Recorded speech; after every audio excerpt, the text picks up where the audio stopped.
habang buhay si Presidente Marcos, di ba?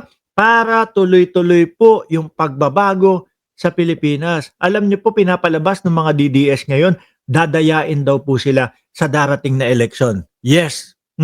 Sa 2028 daw po, hanggat hindi daw napapabagsak, napapababa, naaalis sa pwesto si Presidente Marcos, dadayain daw po sila ni Presidente Marcos.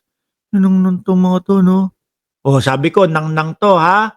Oh, napapaisip pa na ganun.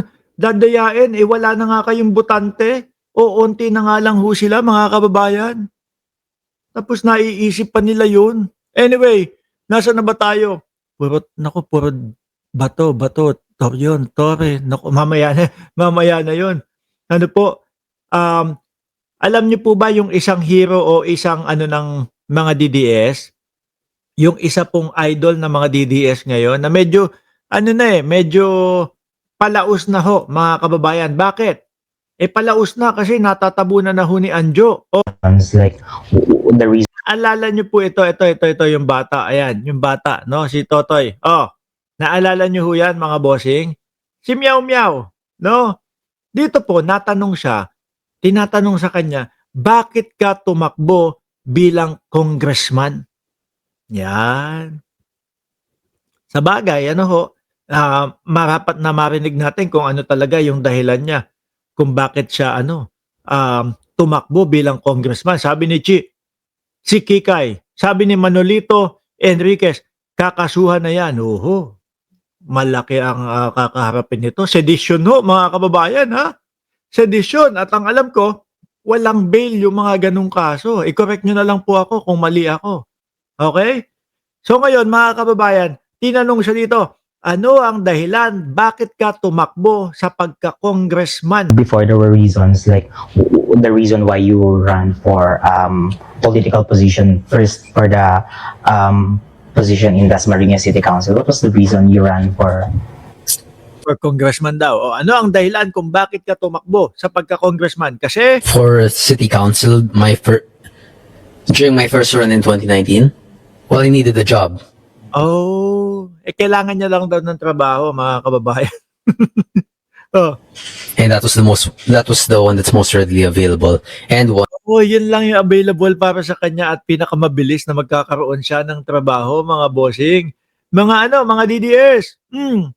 Di ba kapag kayong pagtakbo ho sa posisyon sa gobyerno, lalo na congressman, senador, mga bossing, pinag-iisipan ng malalim yan eh. No? Yung tipo bang, yung iba nga 3 taon, pinag-iisipan nila yan. Bago nila masabi, sige, tatakbo talaga ako ng congressman kasi tatakbo ako ng senador kasi may nakita ako na kulang dito sa bansa natin na sa tingin ko, yung aking gagawin ay magiging karapat-dapat para mapabuti ang mamamayang Pilipino at ang bayang Pilipinas. Di ba? Ito hindi ho. Sabi, Tew family. Shout out po sa inyo, Tew family. Ito hindi ho, mga kababayan. Wala lang daw kasing trabaho at yun yung pinakamabilis at available na trabaho, mga boss ni Pamo, sir, kundi ang tumakbo ng pagka-congressman. Diba? Kaya naman po pala, mga bossing, Chief Amo, sir, kung ano-ano na lang ang ginagawa nito sa Kongreso. Kaya yung asal pala nito, doon sa Kongreso, mga kababayan, hindi nauukol bilang congressman. Diba? Yun lang pala ang dahilan niya eh. Kasi etong pagiging congressman o ang pagtakbo sa pagiging congressman ang pinakamabilis na trabaho na aking makukuha. Siguro natapat. Nawala siyang trabaho nun. Ay, takbo ako ng congressman. Hindi yung tipong talagang, kailangan ako ng mamamayang Pilipino. Kasi, ito yung gusto kong mangyari sa Pilipinas at tingin ko, ito ay solusyon sa problema ng Pilipinas. Pera lang pala ang gusto, trabaho lang pala. Boss, baka naman merong mas malaki. Hindi kasi malaki din ho ang trabaho, di ba? Irene Balisi. Malaki din po ang sweldo ng congressman 300,000 piso ho, mga bossing. Opo, 300,000. Tapos ang gagawin mo lang pagka nanalo ka, kakanta ka. Tapos hahawakan mo yung cellphone mo, kakanta ka, kayo po Kiko na nakaupo, itututok mo doon sa mga muka ng mga congressman, no? Seryoso, yung mga mambabatas, tapos siya kumakanta. Tapos lalapitan mo si Sandro, yun lang. No? Halatang halata na ano eh. Lakarang China ho, mga bossing. Nahulog yan sa duyan nung bata, sabi ni Transformer. Ayun, kaya naalog yung ulo. No? Kaya naalog yung ulo. Sabi ni Chi, sa Pure Gold na lang siya hiring. Eh, hindi. Maliit ang sweldo doon sa Pure Gold eh, di ba? Hindi ko naman po hinahamak yung mga nagtatrabaho doon sa Pure Gold, ha? Eh, kung ikukumpara mo po bilang doon sa nakuha nitong posisyon ni si Kiko na 300,000 plus ang sweldo, malaki ho yun. Sabi ni Ma'am ni Ma'am Elena Garcia, dapat sisihin din yung mga taga Dasmariñas, Cavite na voters nito. Kaya mayroon silang congressman na may saltik. Hindi pinag-iisip ang congressman na iboboto. Hindi, sabi naman po ng mga taga Dasmariñas, nagsisisi na daw po sila. Sabi nga, meron pang nagsabi parang sa comment section, ako taga Dasmariñas ako pero kapag nakita ko si Kiko Barsaga, parang gusto ko suntok-suntokin yung mukha daw. Hindi naman natin sila masisisi, mga bossing. Kung masabi nila kay Kiko Barsaga yung mga ganyan, no? Kasi wala naman pong tulong, wala naman pong dulot eh. Biruin mo, yung sweldo nito galing po sa mga bulsa natin na kinakaltas, kinsenas, katapusan. Di ba? Oh, wala kang magagawa. Kasama sa kaltas yun, kinsenas, katapusan, doon sa sinusweldo mo para ipasweldo dito.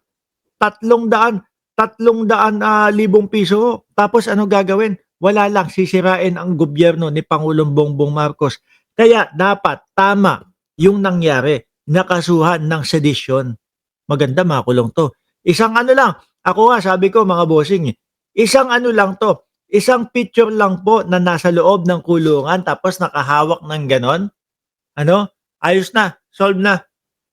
No, mapicturean lang. Sabi ni 7C Animation, usap-usap dito sa Davao Boss Mark, babaliktad na daw si Bato, gagayahin si Garma. Alam mo kung sino pinag-uusapan din, boss, si Animation? Yung mga witness. Kagaya na lang ni Gutesa, mga bossing.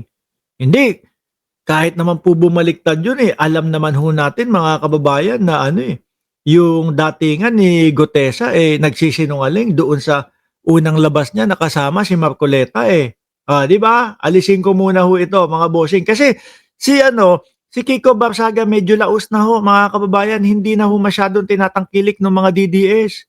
Bakit to? Sabi nung kaibigan natin na si Paulo Saison, kasi daw po si Kiko Barsaga nagpatawag daw po ng rally doon sa Forbes Park. 100 lang daw ang pumunta. 30 minutos umuwi na. Kinabahan daw po kay